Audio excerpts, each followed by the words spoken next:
Moja ya mambo Waislamu wanaosema yanayothibitisha kwamba kitabu hichi cha Qur'ani ni kitabu cha Mwenyezi Mungu ni kusema kwamba Qur'ani hii tokea milele haijawahi kubadilika toka iliposhushwa, aya kwa aya, neno kwa neno, herufi kwa herufi, nukta kwa nukta. Hiyo ni moja wapo.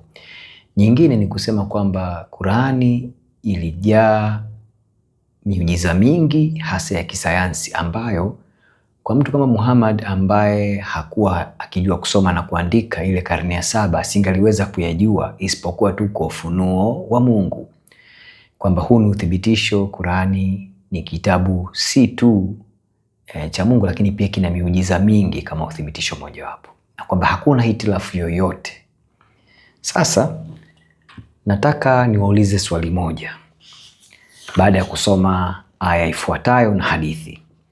Nitasoma aya ya 86 kutoka sura ya 18. Hii sura inaitwa sura Al-Kahf, aya ya 86. Lakini nitaanzia aya ya 85 kupata mtiririko mzuri. Naanza aya ya 85 kwenda 86. Nasema hivi. Hii ni tafsiri ya Al-Farsi na nitakusomea tafsiri ya Al-Barwani. Tunaanza na Al-Farsi. Basi akaifuata njia, huyu ni Dhulqarnain. Akaifuata njia mpaka alipofika kwenye machweo ya jua nchi za magharibi huko. Aliliona linatua katika chemchemi yenye matope mengi. Na pale akawakuta watu. Tukasema, huyu ni Mungu sasa anasema, huyo Allah. Ewe Dhulqarnain, waadhibu au wafanyie wema. Al-Barwani yeye anaandika hivi. Tukianzia ile 85. Basi akafuata njia Dhulqarnain huyo. Hata alipofika macho ya jua aliliona linatua katika chemchemi yenye matope meusi. Na hapo akawakuta watu. Tukasema, ewe Dhulqarnain, ama waadhibu au watwae kwa wema. Kuna tofauti ndogo ndogo tu hapa. Kwa mfano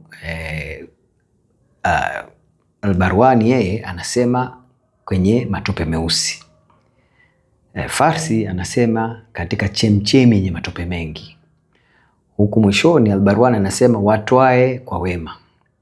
Al-Farsi anasema au wafanye wema. Lakini hilo si hoja yetu. Nataka hili swala linasema aliliona linatua, yani jua aliliona linatua katika chemchemi yenye matope meusi au katika chemchemi yenye matope mengi. Kwamba hili jua linazama katika chemchemi yenye matope mengi. Na kuthibitisha hilo, Muhammad naye katika mojawapo ya hadithi zake anasema jambo hilo hilo. Na kusomea hadithi sahihi kutoka kwa Sunan Abi Daud, hadithi namba 402 ambayo inapatikana katika mtiriko huo wa Abi Daud, kitabu 32 na hadithi namba 34. Hadithi hii imepewa musnad ya sahih na Al-Albani. Amesimulia Abu Dhar. Nilikuwa nimekaa nyuma ya Mtume wa Mwenyezi Mungu ambaye alikuwa amepanda punda wakati jua linazama. Akauliza, sasa Muhammad anamuuliza huyu Abu Dhar, je, unajua wapi linapozama? Yani anamuuliza, Muhammad anamuuliza huyu Abu Dhar kwamba unajua wapi jua linapozama? Abu Dhar anajibu, Mwenyezi Mungu na mtume wake wanajua zaidi. Mtume akajibu akasema, hutua katika chemchemi ya maji moto, yani hamia. Swali langu, hii chemchem au hili bwawa vyovyote vile lilivyo, kama lina matope meusi au lina matope mengi, liko nchi gani?